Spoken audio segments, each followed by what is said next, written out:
Hello mga kananay, kung familiar po kayo sa takway, yan. Yan ang ulam ko, takway.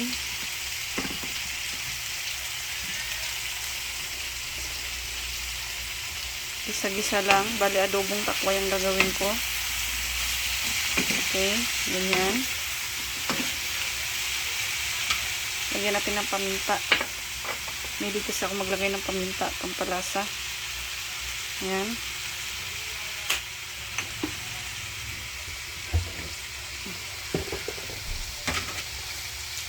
Yung pahinga magic sarap dyan dong. Lagyan natin ng oyster sauce para may konting panis-tamis. Yan, hindi po yan sponsored. Beke naman, sarsaya. Ang takway po ay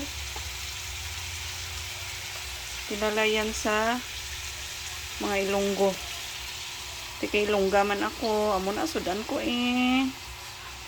Amantiner lang taanay mga palangga sa takway kay perti katigado.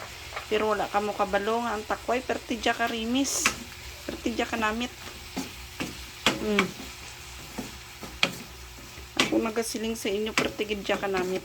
Perti ni ka namit. Ay, ambot tamang. Muna siya anay.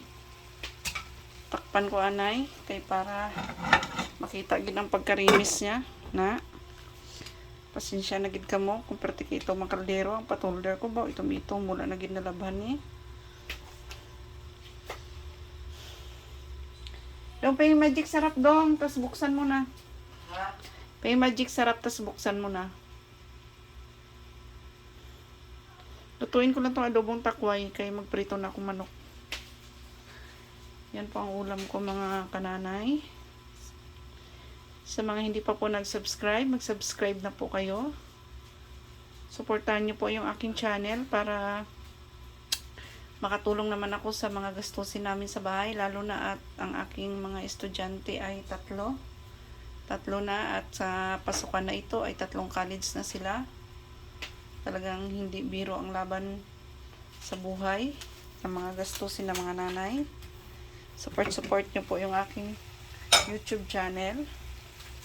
Yan na po siya. Patakan natin ng konting magic sarap mga kananay. Yan. Yan. Simpleng ulam lang. Hindi kailangang gumastos. 20 pesos lang po ito. Takway ko 20 pesos. Salagang 20 pesos. Hindi kailangan ng mahal na ulam. Kailangan o ay maparaan tayong mga nanay. Maging maging wais. Yan, lagyan natin na konting suka. Simpleng lang. Simpleng adobo.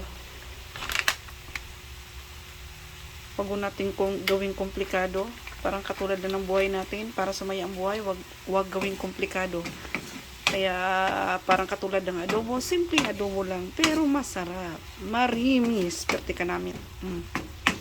Tilawantang sabaw. Tikmanta. Tama gid karimis. Wala di ko yan nagkamali.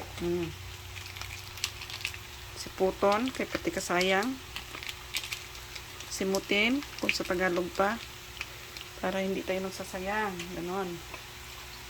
Lagyan natin ng konting nor seasoning, pampalasa. Okay. Okay. Patakpang muli.